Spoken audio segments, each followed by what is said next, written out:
Yo, imagine Thiziri walking into a bank, dressed sharp, feeling like you own the place, ready to close a deal that could shake up the whole city, and then bam, someone decides you don't belong, just because of how you look. That's exactly what happened to Marcus Thompson one sunny morning in Atlanta. And let me tell you, this story's got it all: humiliation, a jaw-dropping comeback, and a twist that'll make you rethink everything. So, grab a coffee, settle in, because I'm about to take you through a wild ride that starts with a single moment and ends up changing an entire industry.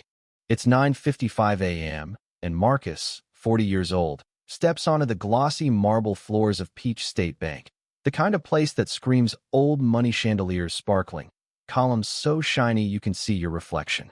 He's in a tailored charcoal suit, carrying a sleek leather briefcase stuffed with papers that could shift billions, yeah, billions, in assets. Marcus isn't just anybody's the guy behind Thompson Ventures, a firm he built from a tiny office in Decatur to a powerhouse managing $2.5 billion, with clients from Miami to Manhattan. Today, he's here to seal the biggest deal in the bank's history, a partnership that'll make Peach State the go-to for his firm's accounts, bringing not just cash, but the kind of prestige that makes Wall Street sit up and listen. He walks up to the customer service desk, all calm confidence, ready to meet the bank president, a guy named Tom Bradley. But standing behind the counter is Linda Harper, 58, with her hair in a tight bun that looks like it's pulling her face into a permanent frown. Linda's been at Peach State for 35 years, started as a teller, clawed her way up, and let's just say she's got a reputation as the gatekeeper, the one who decides who's worthy of the bank's fancy services. To her, Marcus, in his crisp suit, with his easy smile, doesn't fit the mold of the bank's usual big shots. She doesn't know his name, doesn't care that he's got an appointment, and in her mind, clouded by years of snap judgments, she's already decided he's out of place. "Can I help you?" she says, barely looking up from her computer, her voice dripping with that fake politeness you know means trouble. Marcus, ever the gentleman, extends a hand. "Morning, Ms. Harper. I'm Marcus Thompson, Thompson Ventures. Got a 10 a.m. with Mr. Bradley about our partnership deal." Linda's eyes flick up, narrow, and you can see the wheels turning. She's heard about some big deal, but this guy? No way. Her lips purse, and she says, cold as ice, "I'll need ID, and I'll have to check that appointment." Marcus nods, pulls out his driver's license and a business card thick, embossed with gold, the kind that screams success, and slides them across the counter. But Linda? She picks up the license like it's a dirty napkin, holding it between two fingers, squinting at it like she's auditioning for CSI. "This doesn't look right," she announces, loud enough for the whole lobby to hear, and now heads are turning. Customers at the ATMs, a mom with her kid, a couple of suits waiting for a loan officer. Marcus feels the stares, but he keeps his cool, says, "I assure you, it's valid. Maybe check your system for the Thompson Ventures meeting." Linda smirks. "Oh, I'll check everything. Can't be too careful. People try all kinds of scams these days." The implication lands like a slap scammer. Fraud, not one of us. Marcus's jaw tightens, but he's been here before, knows this game, knows how to play it. He's built an empire navigating rooms where people like Linda assume he's the help, not the boss. She holds the license up to the light, makes a show of it, then says, "This address doesn't seem like our usual clientele's neighborhood." She's talking about Marcus's home in Buckhead, one of Atlanta's ritziest zip codes, but her prejudice blinds her to that. Marcus, still calm, says, "Ma'am, I've got a confirmed meeting with your president. Call upstairs, check it." Linda's smirk widens. "Oh, I don't think you understand the kind of place this is. This isn't some check-cashing joint on the corner." The insult's deliberate, and the lobby's gone quiet, everyone watching this train wreck unfold.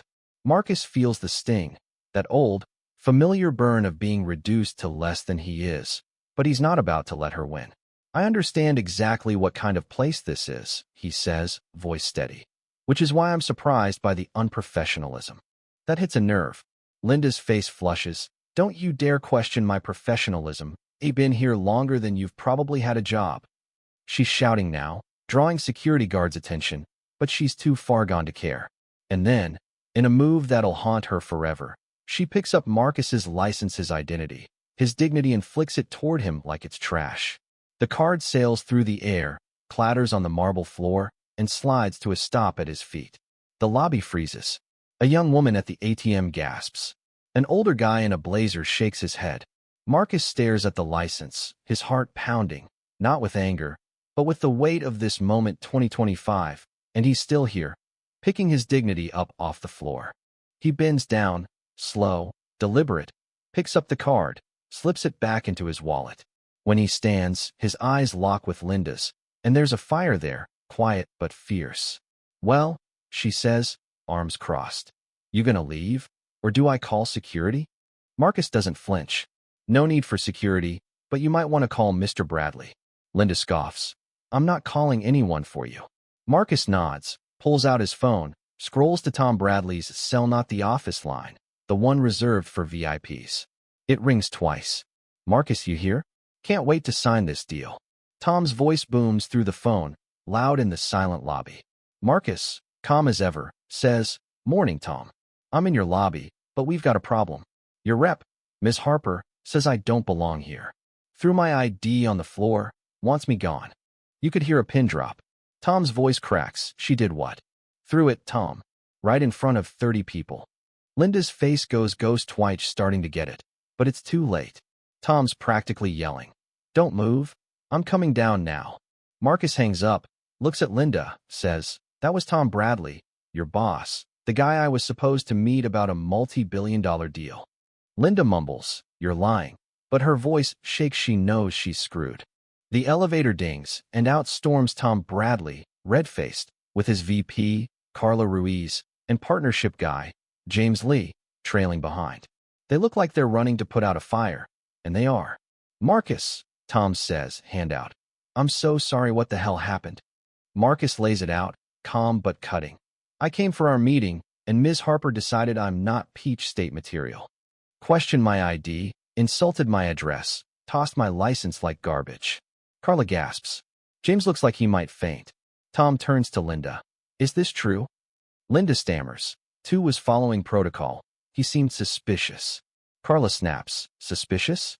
He's one of the biggest investment managers in the South." Linda's got nothing. Her prejudice, her need to control, her assumption that Marcus couldn't possibly be the guy. It's all crumbling. Marcus steps back, says, "Tom, I gotta ask, if your employee feels this comfortable treating me like this, what happens to folks who don't have a $2.5 billion firm behind them?" The question lands like a bomb. Tom's sweating, knows this could tank the deal, tank the bank. He says, "Marcus, this isn't us. Linda's suspended, effective now. Please, let's talk upstairs." They move to Tom's office, but the damage is done.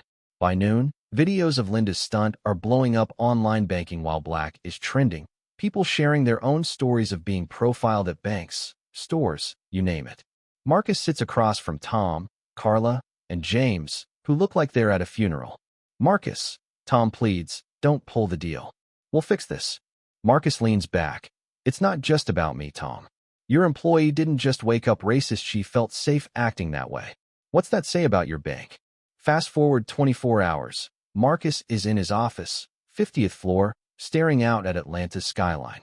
His phone's buzzing. News outlets, colleagues, even strangers who saw the video. He's got letters too. One from an old man who was in the lobby, writing, "I should have spoken up, Marcus. I'm sorry." Another from a young woman. "Seeing you stay calm gave me the strength to keep going." Marcus knows this isn't just his fight, it's bigger. Tom shows up, looking like he hasn't slept. "Marcus, we fired Linda. We're overhauling training, hiring, everything. But we need your help. Partner with us. Not just for the money, but to build something better." Marcus thinks it over. He could walk, take his billions elsewhere, let Peach State drown. But then he thinks about that young woman's letter, about the people who don't have his resources. "All right, Tom," he says, "but this ain't just business. I want oversight, raining audits, community programs, real change." Tom nods, "Whatever it takes." 6 months later, Peach State is unrecognizable. They've got the Thompson Ventures Inclusion Hub, a whole floor dedicated to bias training, open lobbies, and feedback systems. Marcus's deal brought $2.5 billion, but the real win? The bank's a model now. Other firms are copying what they call the Thompson standard. Marcus visits, sees a teller take an hour to help an immigrant couple, patient, kind, and human. That's the change he fought for. 2 years out, Marcus is keynoting a banking conference, telling a packed room. I walked into Peach State and got humiliated, but we turned that moment into a movement. The screen behind him shows Peach State's stats: higher customer satisfaction, better returns, all because they chose inclusion. A young analyst comes up after, says, "Your story kept me in banking. I start at Peach State next week." That's when Marcus knows it was worth it. But here's the thing, what about Linda? She's working retail now, barely scraping by, haunted by her viral infamy. She tried apologizing once, but Marcus didn't need it. He'd moved on, building something bigger. And yet, some say she's changed, volunteering, listening, learning. Is it enough? That's where it gets messy. Can someone like Linda come back from that? Should they? So what do you think? Was Marcus right to stay and fix the system, or should he have walked away? Should Linda get a second chance, or is her lesson a warning for others? Drop your thoughts below. Share your own stories. I want to hear it all.